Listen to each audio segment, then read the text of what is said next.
السلام علیکم ورحمۃ اللہ وبرکاتہ۔ الحمدللہ وکفا وسلام علی عباد الذین اصطفیٰ وبعد۔ محترم ناظرین، پردہ اسلام کی علامت اور ایک پہچان ہے، ایک شناخت ہے، شاعر اسلام میں سے ہے۔ اسلام میں پردے کی بہت بڑی اہمیت ہے، حجاب پر اسلام میں بہت زیادہ زور دیا گیا ہے۔ اسی لیے ہر بالغ خواتین پر جو اللہ اور اس کے رسول پر ایمان رکھتی ہیں، جو مسلمان ہیں، ان کے لیے لازم و ضروری ہے کہ وہ حجاب میں رہیں، پردہ کریں۔ حجاب اور پردے میں رہنے کی مختلف شکلیں ہو سکتی ہیں۔ جس طرح سے بھی وہ اپنے آپ کو ڈھانک سکتی ہے، اپنے زیب و زینت کو جس طرح سے وہ چھپا سکتی ہیں، جس طریقے سے بھی چھپا سکتی ہیں، اس طریقے سے انہیں چھپانا چاہیے۔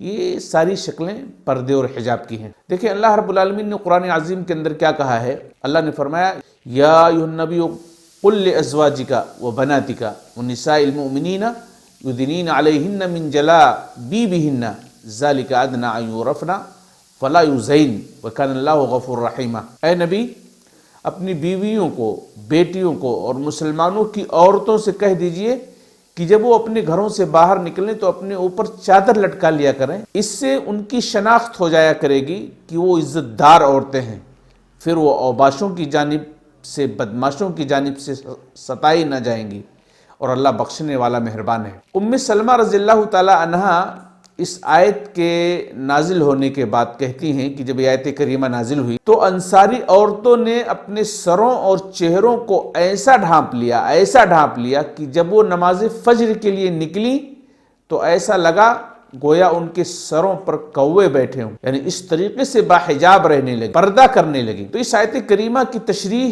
اور اس آیت کریمہ کی وضاحت خود ام سلمہ رضی اللہ تعالیٰ عنہ کہتی ہیں۔ عورتوں پر جب وہ نظر ڈالتی اس آیت کے نازل ہونے کے بعد تو وہ دیکھتی کہ عورتیں اس طرح سے اپنے آپ کو ڈھانپنے لگیں، اس طرح سے پردہ کرنے لگیں کہ جب وہ نماز کے لیے نکلتی تو ایسا لگتا کہ ان کے سروں پر کوے بیٹھے ہوں۔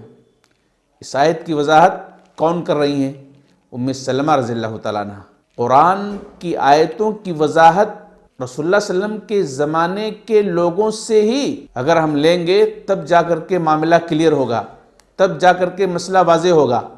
اگر قرآن کی وضاحت اور قرآن کے معنی اور مطلب اور اس کی تفسیر کو آج کے مسلمانوں سے لیں گے تو اللہ کی قسم ہے آپ دین کو کچھ بھی نہیں سمجھ پائیں گے۔ پوری زندگی آپ نام کے مسلمان رہیں گے لیکن حقیقت میں آپ کا اسلام باقی نہیں رہے گا، آپ مسلمان نہیں رہ پائیں گے، کیونکہ آپ اپنی مرضی سے قرآن کی تشریح کر رہے ہیں، آپ اپنی مرضی سے قرآن کو سمجھ رہے ہیں نا۔ اسی طریقے سے ایک اور جگہ اللہ نے فرمایا، وَإِذَا سَأَلْتُمُوهُنَّ مَتَاعًا فَاسْأَلُوهُنَّ مِنْ وَرَاءِ حِجَابٍ ذَلِكُمْ أَطْهَرُ لِقُلُوبِكُمْ وَقُلُوبِهِنَّ۔ سورہ احزاب آیت 53 میں دیکھیں کہ جب تم نبی کی بیویوں سے کوئی چیز طلب کرو تو پردے کے پیچھے سے طلب کرو، یہی تمہارے اور ان کے دلوں کے لیے بہتر ہے، پاکیزگی کا ذریعہ ہے۔ اللہ نے اس آیت کریمہ میں پردے کے حکم کے ساتھ پردے کی علت اور حکمت بھی بیان فرما دی ہے کہ اس سے مرد اور عورت دونوں کے دل ریب اور شک و شبہ سے، فتنے میں مبتلا ہونے سے محفوظ رہیں گے۔ ایک اور جگہ اللہ نے فرمایا، وَقَرْنَ فِي بُيُوتِكُنَّ وَلَا تَبَرَّجْنَ تَبَرُّجَ الْجَاهِلِيَّةِ الْأُولَى۔ اپنے گھروں میں ٹھہری رہو اور قدیم جاہلیت کی طرح اپنے بناؤ سگار کا اظہار نہ کرو، یعنی اپنے گھروں میں ٹھہری رہو اور بلا ضرورت گھر سے باہر نہ نکلو، اور اگر نکلنے کی ضرورت پیش آ جائے تو دور جاہلیت کی عورتوں کی طرح آوارگی کے ساتھ بلا پردہ نہ نکلو۔ آپ اندازہ کیجئے، خواتین کو حکم ہے کہ وہ احرام کی حالت میں، حج یا عمرہ کے موقع پر احرام کی حالت میں اپنے چہرے کو نہ ڈھانپیں، لیکن صحابیات نے ایسی حالت میں بھی حجاب پر عمل کیا۔ کیسے؟ آپ دیکھیں، حضرت عائشہ صدیقہ رضی اللہ تعالیٰ عنہ بیان کرتی ہیں کہ مردوں کے قافلے جب ہمارے پاس سے گزرتے اور ہم رسول اللہ صلی اللہ علیہ وسلم کے ساتھ احرام کی حالت میں ہوتی، جب وہ ہمارے سامنے آتے تو ہم اپنی چادروں کو سر سے چہرے پر لٹکا لیتی، اور جب وہ آگے گزر جاتے تو ہم اپنے چہروں کو کھول لیتی۔ آپ اس حدیث کو بھی دیکھ سکتے ہیں، حدیث کی کتابوں میں بڑی وضاحت کے ساتھ آپ کو مل جائے گی۔ اسی طریقے سے عبداللہ بن عمر رضی اللہ تعالیٰ عنہما بیان کرتے ہیں کہ رسول اللہ صلی اللہ علیہ وسلم نے فرمایا، کہ جس نے تکبر سے اپنے کپڑے زمین پر گھسیٹا قیامت کے دن اللہ اس کی طرف نہیں دیکھے گا۔ ام سلمہ رضی اللہ تعالی عنہا کہتی ہیں کہ پھر عورتیں اپنے کپڑوں کا کیا کریں، یعنی وہ کپڑے کتنے لمبے تک رکھ سکتی ہیں؟ آپ نے فرمایا ایک بالشت لٹکا لیں۔ ام سلمہ نے کہا پھر تو ان کے پاؤں ننگے رہ جائیں گے۔ پھر آپ نے فرمایا ایک ہاتھ لمبا لٹکا لیں۔ آپ اندازہ کیجئے، قدم کو چھپانے کی بات یہاں پر کہی جا رہی ہے۔ ایک بالشت لٹکانے پر بھی قدم چھپ سکتے تھے، مگر پھر بھی شبہ ہوا کہ کہیں ہوا وغیرہ سے دکھ جائے تو آپ علیہ السلام نے کہا ایک ہاتھ نیچے لٹکا لیں۔ کس قدر پردے کا اہتمام کیا گیا ہے۔ معلوم ہوا اجنبی مردوں کے سامنے عورت کا پورا جسم پردہ ہے، اسی لیے قدم تک کو چھپانا لازم اور ضروری ہے۔ عبداللہ بن مسعود رضی اللہ تعالیٰ عنہ کہتے ہیں کہ رسول اللہ صلی اللہ علیہ وسلم نے فرمایا المرأة عورہ فإذا خرجت استشرفها الشیطان، عورت پردہ ہے، جب وہ گھر سے نکلتی ہے تو شیطان اسے جھانکتا ہے۔ دیکھیں سنن ترمذی کے اندر آپ کو یہ حدیث مل جائے گی۔ ماؤں اور بہنوں، ان تمام دلائل کی بنیاد پر ہم لوگوں نے یہ سمجھا کہ اسلام میں پردے کی کیا اہمیت ہے۔ یہ ہر خاتون پر فرض عین ہے کہ گھر سے نکلتے وقت چادر کے ذریعے سے، نقاب کے ذریعے سے، برقعے کے ذریعے سے اپنے پورے جسم کا پردہ کرے، یہ بہت ضروری ہے۔ برقع اور نقاب کیسا ہو، اس حوالے سے بھی چند باتیں آپ سماعت کر لیں۔ نمبر 1، برقع یا نقاب ایسا ہو جو سر سے لے کر پاؤں تک پورے جسم کو چھپا لیتا ہو۔ نمبر 2، برقع یا نقاب اتنا کشادہ ہو کہ جسم کا کوئی حصہ دکھائی نہ پڑے، یعنی اتنا ٹائٹ نہیں ہونا چاہیے کہ ساری چیزیں ظاہر ہوں۔ اور تیسری شرط، برقع یا نقاب اتنا باریک نہ ہو کہ اندر سے پورا جسم جھلکتا ہو۔ اور چوتھی شرط، برقعے یا نقاب پر نقش و نگار نہ بنے ہوں، کیونکہ اگر نقش و نگار بنے رہیں گے تو یہ ایک طرح سے زینت اور نمائش ہو جائے گی، پھر برقعے اور نقاب کا مقصد پورا نہیں ہوگا۔ اس لیے خواتین کے لیے یہ اہم میسج ہے کہ وہ نقاب اس طرح سے پہنے، اس طرح کا نقاب خریدیں کہ اس میں کوئی بیل بوٹے نہ بنے ہوں، نمائش کے ساز و سامان اس کے اندر نہ ہو، بھڑکیلے اور اٹریکٹیو اس طرح کا نقاب نہ ہو۔ اس کی فضیلت کیا ہے معلوم ہے آپ کو؟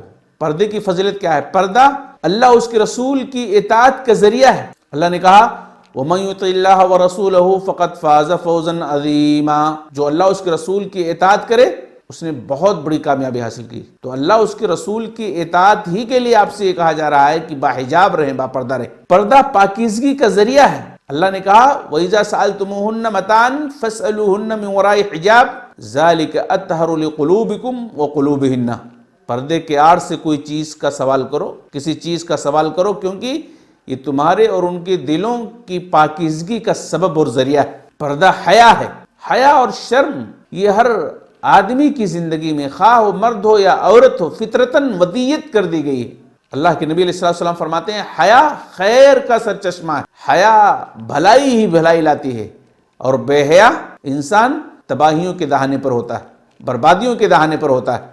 اس لیے اس حیا کی چادر کو اپنے آپ پر سے کبھی نہیں اتارنا چاہیے۔ پردہ عورت کے لیے اوباشوں کے ایذا رسانیوں سے حفاظت کا ذریعہ ہے۔ اللہ نے کہا ذَلِكَ أَدْنَىٰ أَن يُعْرَفْنَ فَلَا يُؤْذَيْنَ، پردے سے ان کی شناخت ہو جایا کرے گی کہ وہ باعزت عورتیں، پھر وہ اوباشوں کی جانب سے، بدماشوں کی جانب سے ستائی نہ جائیں گی۔ بے پردگی کی مذمت اسلام میں کیا ہے، آئیے اس کو بھی دیکھ لیتے ہیں۔ بے پردہ رہنے میں نقصانات کیا ہیں؟ بے پردہ رہنے کو اسلام کس زاویے سے دیکھتا ہے؟ آئیے اس کو دیکھتے ہیں۔ بے پردگی اللہ اس کے رسول کی نافرمانی ہے۔ نمبر 1، بے پردگی اللہ اس کے رسول کی نافرمانی ہے۔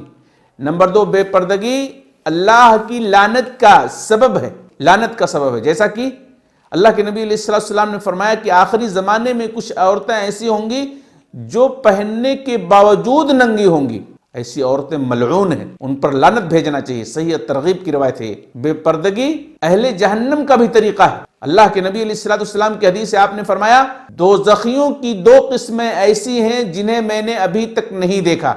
ان میں سے ایک کا ذکر کرتے ہوئے آپ علیہ السلام نے فرمایا کہ وہ عورتیں جو لباس پہننے کے باوجود بھی ننگی ہوں گی، مطلب یا تو ان کا لباس بہت ٹائٹ ہوگا، سارے اعضاء ظاہر ہوں گے، یا تو ان کا لباس بہت باریک ہوگا کہ اس کی وجہ سے بھی سارے بدن کے پارٹ ظاہر ہوں گے۔ ایسی عورتیں جنت میں جانا تو بہت دور کی بات، جنت کی خوشبو بھی نہیں پائیں گی، حالانکہ جنت کی خوشبو ہزاروں میل کی دوری سے محسوس کی جائے گی۔ اسے بھی دیکھ سکتے ہیں مسلم کے اندر، امام مسلم نے اس روایت کو اپنی کتاب صحیح مسلم کے اندر ذکر کیا ہے۔ بے پردگی نفاق کی علامت ہے۔ اللہ کے نبی علیہ السلام فرماتے ہیں ایک حدیث کے اندر کہ تم میں بری عورتیں وہ ہیں جو بے پردہ گھومنے والی، اترانے والی ہیں، اور وہی منافقہ ہیں۔ الاحادیث الصحیحہ کے اندر اسے دیکھا جا سکتا ہے۔ بے پردگی ابلیس کا طریقہ ہے۔ اللہ نے فرمایا قرآن کے اندر، یا بنی آدم لا یفتننکم الشیطان کما اخرج ابویکم من الجنہ ینزع عنہما لباسہما لیریہما سوآتہما۔ اے اولاد آدم، شیطان تم کو کسی خرابی میں نہ ڈال دے جیسا کہ اس نے تمہارے ماں باپ کو جنت سے باہر کرا دیا، ایسی حالت میں ان کا لباس بھی اتروا دیا۔ کم کپڑے پہننا، کپڑے ہی نہیں پہننا، بے پردہ گھومنا، یہ شیطان کا طریقہ ہے۔ اس طریقے سے ہم سب کو بچنا چاہیے۔ بے پردگی زنا کاری میں مبتلا ہونے کا بھی ذریعہ ہے، اور سب سے پہلا زنا ہے بے پردگی یہودیوں کا بھی شیوا ہے۔ آپ دیکھیں عصر حاضر میں، آج کے زمانے میں دنیا بھر میں یہودیوں نے عریانیت کو، فحاشی کو پھیلا کے رکھا ہے۔ ہر گھر میں عریانیت کے ساز و سامان، بے حیائی اور فحاشی کے ساز و سامان، یہ ان کی بہت بڑی چال ہے۔ وہ چاہتے ہیں کہ اس طرح سے مسلم امہ کی عورتوں کو گمراہ کر دیا جائے، ان کو اسلام پر چلنے سے روک دیا جائے۔ اور اللہ کے نبی علیہ السلام نے فرمایا تھا، کیا کہا تھا؟ تم دنیا سے بچو اور عورتوں سے بچو، اس لیے کہ بنی اسرائیل کا پہلا فتنہ عورتوں کے بارے میں تھا۔ عورتوں کی وجہ سے ہی ان کی اکثریت گمراہ ہوئی تھی، اور آج انہی عورتوں کو بے حیا کر کے، ننگا کر کے، بے حجاب کر کے، بے پردہ کر کے ہر گھر میں ان کو لایا جا رہا ہے، تصویروں کی شکل میں، فوٹوؤں کی شکل میں، پکچر کی شکل میں۔ بچنے کی ضرورت ہے۔ بے پردگی دور جاہلیت کا بھی طریقہ ہے۔ دور جاہلیت میں عورتیں بے پردہ ہو کر کے گھومتی تھی۔ اللہ کے نبی علیہ السلام نے کیا کہا؟ میں جاہلیت کے طور طریقوں کو اپنے پیروں سے میں روند رہا ہوں، اس لیے جاہلیت کے اس طریقے سے بھی ہمیں بچنا چاہیے۔